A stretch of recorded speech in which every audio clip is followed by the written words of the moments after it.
Haven't done one of these in a minute. Got some new X-Men rumors. Let's talk about them. Now, I'm recording this the same day as we saw the new trailer for Spider-Man Brand New Day, a movie that, even if you don't consider the one character who might be in there, does contain William Metzger, an X-Men villain for some reason, which is more proof, as if we needed any, that the X-Men are going to be a big part of the future of the Marvel Cinematic Universe, and we have made video after video after video talking about casting rumors, people that might be in the running for some characters. I mean, we don't even know which X-Men are going to be in this movie, so it is a little tough to say exactly who's going for what. It's all speculation, but I do think there's something interesting you can learn about who is potentially in the running here, which actors are being mentioned, and which characters are being mentioned. I got 4 new ones today. These are 4 I have not talked about on the channel before. First, let's talk about the one that I've seen reported the most. This one that I found kind of fascinating, and it's this. It's for the character Beast, who previously we had heard was maybe going to be played by the Knight of the Seven Kingdoms, Peter Claffey, potentially being in the running for Beast. Well, we have a new Beast, one that is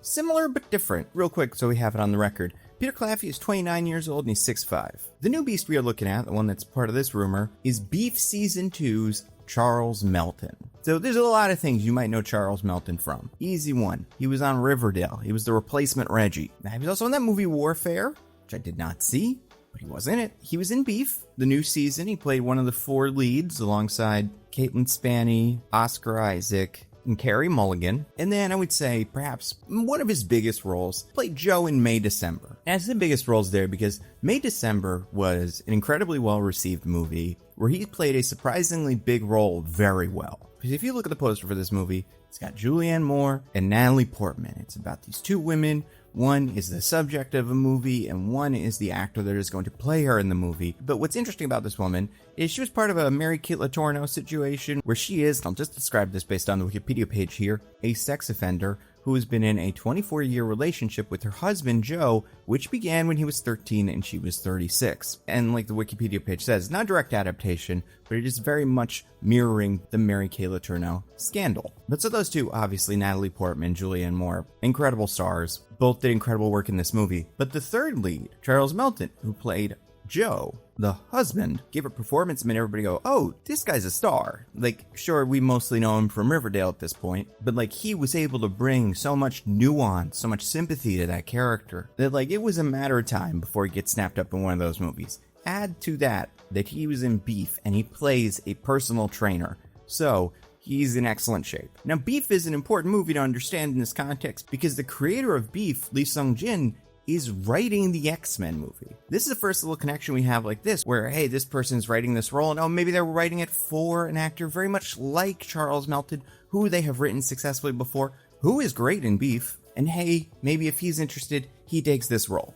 Now, Charles Melton is one of those actors that I don't think needs to play Beast specifically. There are 4 members of the X-Men First Class that are men. Obviously, there's Jean, and she's not going to be in anything anytime soon, so she'll probably be played by some actor we're not even thinking about, but like, put her to the side. There's Iceman, he's the youngest member of the group. Charles Melton's 35. I doubt if he's in this group, he's going to be playing Iceman. Iceman is also canonically gay. I imagine they will get a queer actor for that role as well, but either way, that leaves 3 guys. Scott, Hank, and Warren. I think Charles Melton would be an equally good Scott, Hank, or Warren, which is Cyclops, Beast, or Angel. Like, I think he does really have Cyclops energy. He can be a leader. He can be confident. He can be smart. He can be conflicted, right? He also just has the look. He's got that kind of square jaw prom king look that Cyclops traditionally has. I do think if, I don't know, let's just take an actress at random. Sadie Sink were to be playing Jean. She's like 25, he's 35. That is that 10-year age gap. It's not nothing. So for that reason, you know, maybe he's not perfectly set up to be Cyclops. Then you got Beast. Beast Hank McCoy. He is obviously a super genius. And also, very importantly, he is a football player. Like, body of a super jock and the brains of a super nerd. His mutation, as it shows up originally, is just, he's extra strong, he can jump extra far, he's extra durable. The blue fur comes later as a result of a serum Beast takes, kind of like how they do that in the First Class movie. But like, there was a time where he was just a guy. And I think Charles Melton could definitely play the football player. We know that, right? Because that's what Reggie is in Riverdale. And he's a jock, and he's kind of a jock in Beef. Although he's a very sensitive jock, so he shows some nuance. I will say my thing with this is, we have not seen him play nerd. This is not to say that I don't think he could do it. I don't think pretending to be smart is hard compared to like pretending to be in love or something. The things that are really important about an actor, like I think Charles Melton's got those down. He just based on his roles does not read as a traditionally very smart guy. And it's interesting because maybe that's what they want with Beast, right? Maybe Beast is not supposed to look like a nerd. And we, the audience who knows Charles Melton, are supposed to think of him as like, he's not smart, he's like a jock. Then as we see the movie, like, oh, this guy is smart, and we're kind of going through the motions with the characters. I think that could totally work. Third option, Warren. If I had to pick one character that I think he would be set up well for, I do think Warren would really work. Because, and I guess I kind of got at this with Scott, he's a very pretty man. You know, Charles Melton is very handsome. And Warren, more than I would say any of the other founding members of the X-Men, is just handsome. He is Angel. He is rich. He comes from money. He has the power of flight. He's one of the taller members of the team. You know, he's your pretty boy. He's your popular kid. And like, I think Charles Melton could do that. Are there other roles Charles Melton could play? You know, probably. I don't think any of the rest of the X-Men stand out as like characters I would see him playing, and also characters I think they would put in a first X-Men movie. You know, he is Korean American. Not a lot of Korean mutants if they wanted to. Sunfire's Japanese, obviously that's different, but for Hollywood, you know, sometimes that's enough. But alright, let's say it is Beast is the character is going for. If you're looking at just him and Peter Claffey, the only two actors that we've heard are in the running for this role, I could go either way. They are both known for playing football or rugby players. They're known for playing characters that are kind of dumb. Honestly, it does feel like we're circling something here. Like this is what they're casting. Actors who are not necessarily known for playing smart guys who seem like big, broad, athletic types. You know, I mean, Peter Claffey's Irish. It isn't like the X-Men don't have an Irish main character from very early in the original X-Men run, who, yes, was in one of the movies. I think he was good in that movie, but like, I don't know, man. Maybe Peter Claffey could be Banshee, and Charles Melton could be Beast. It's an option. I don't know. Ever since I saw May December, I'm like, oh, it's only a matter of time until this Charles Melton guy gets snapped up by one of these universes. I think it would be great, especially if he's worked with the Beast team before and they're working on this X-Men movie, for him to get that role. So, I don't know. I think that's a very plausible piece of casting. Honestly, the fact that he does seem to be a little bit older than some of the rest of these guys is my biggest knock against him, but it's not that much older. He's 6 years older than Peter Claffey, so yeah, it's not a huge deal. And he does tend to play characters that are like on the young side. Alright, let's move our focus from a Beast to an Emma. Emma Frost, everyone's favorite X-Men. We have heard a lot of names thrown around for Emma Frost.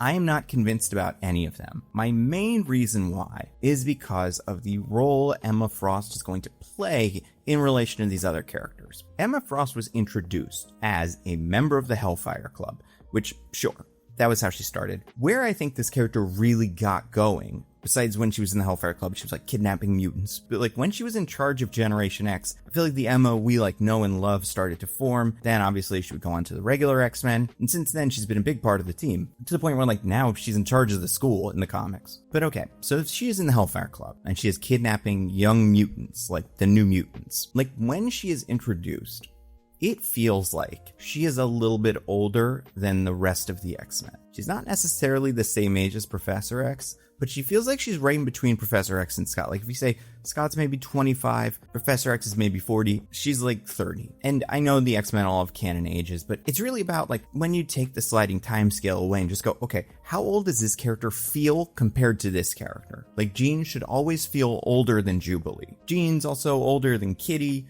But like, where does Rogue fit in there? All I'm saying is, you could play Emma Frost as an adult who leads another team of X-Men, bad X-Men, maybe her Hellions, or who leads the Hellfire Club and is like the Professor's opposite in a movie like this. Maybe not necessarily the evil version of the Professor, but the bad version. You could also introduce Emma Frost as just a member of this team. Maybe she was raised in Massachusetts, part of a different academy, but she shows up to the X-Men, and then she is the same age as all of the main characters, so she's 25 or whatever we're going for. That is also an option, but it kind of changes what role she takes in relation to some of the other characters. One way I think about this is like X-Men Evolution. She was never in X-Men Evolution, but the question of if you introduced her in X-Men Evolution, is she, like Mystique, the head of a rival school or leader of a rival group?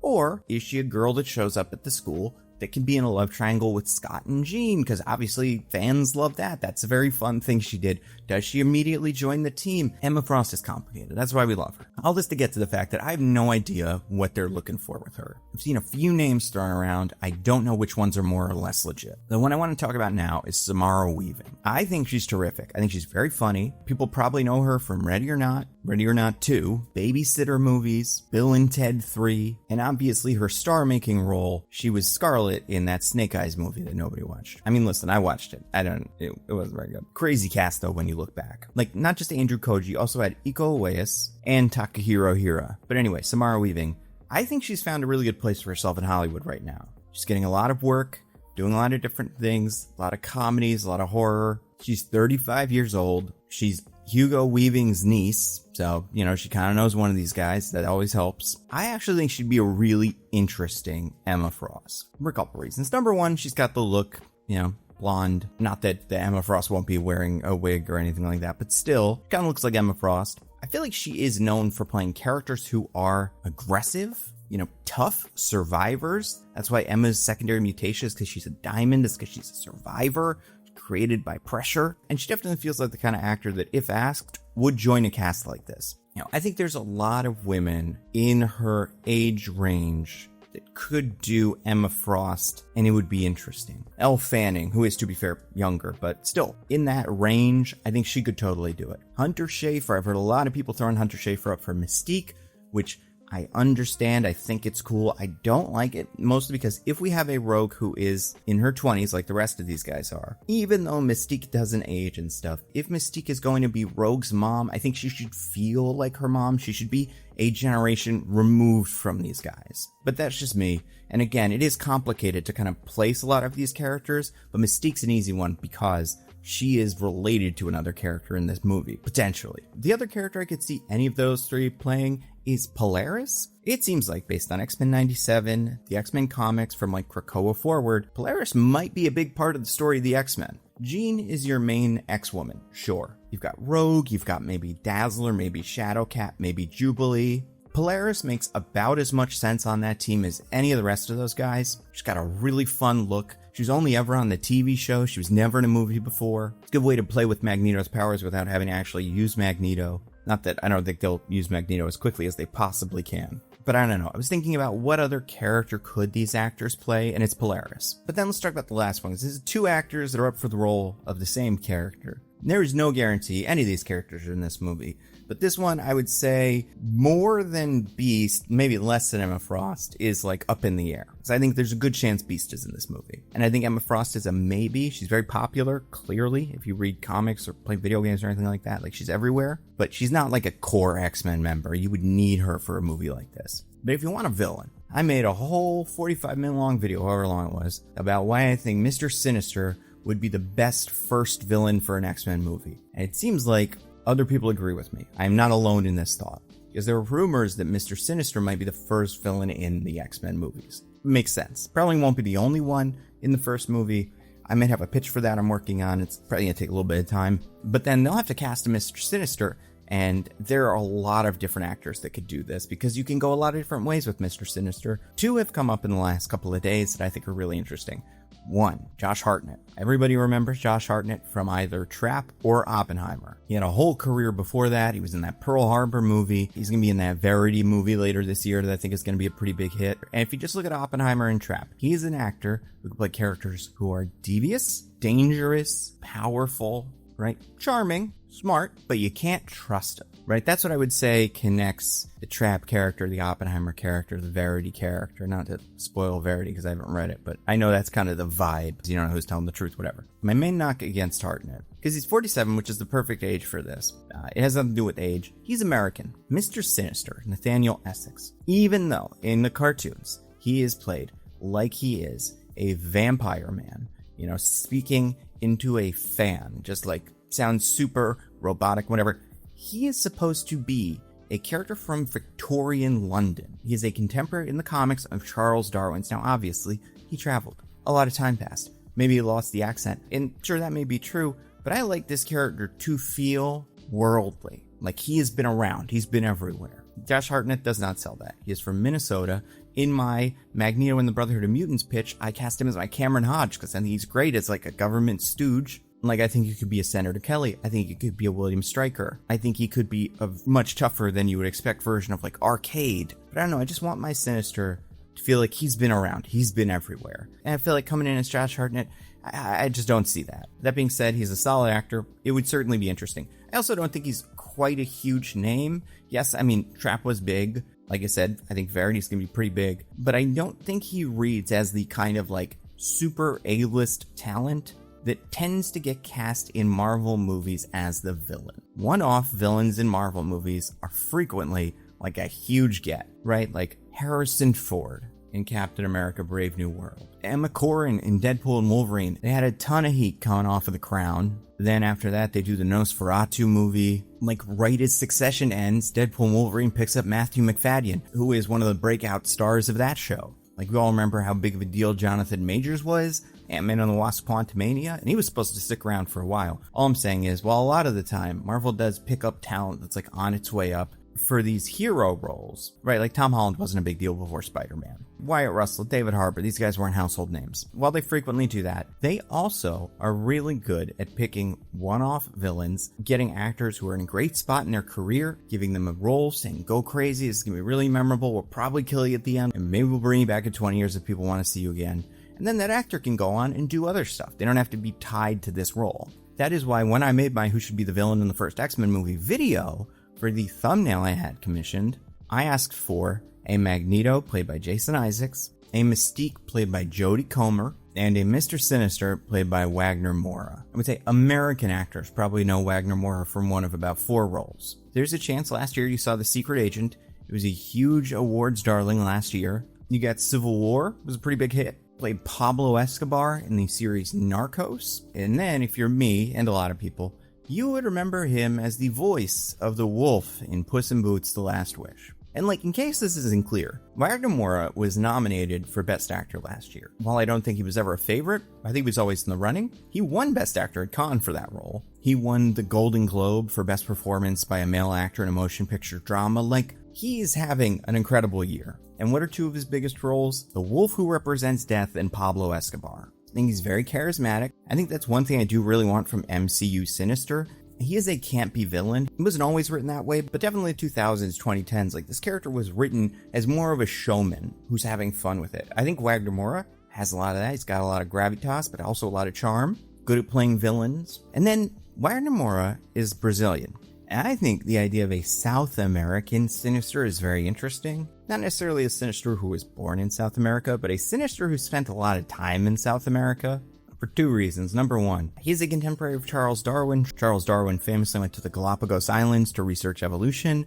I think it'd be interesting if Mr. Sinister spent some time there, really liked it, maybe decided to like get a house there. More importantly, in the comics, sometimes Mr. Sinister was a Nazi who experimented on mutant children. I can't remember if this is always in the canon or this is something that was added later or this is from an alternate universe, but either way, some version of this has happened. Magneto remembers it happening to him, which is so interesting because that's kind of what they do with Shaw in X-Men First Class. And if you remember, X-Men First Class starts like 5 different times, but if you get to see where Magneto kills those Nazis who fled from Germany, that scene takes place in Argentina because after World War II, a lot of Nazis fled to Argentina, Paraguay, Chile, Brazil. Apparently Mengele, the Nazi mad scientist, he lived in Brazil. So I think it could be kind of cool if that's how we make this character a remnant of that part of history. But if the character spent that much time in South America, he would take on that accent. Mr. Sinister's character can change his shape, so he doesn't need to look any specific way. But I do think getting an actor from Brazil could tell an interesting story about where this Mr. Sinister has been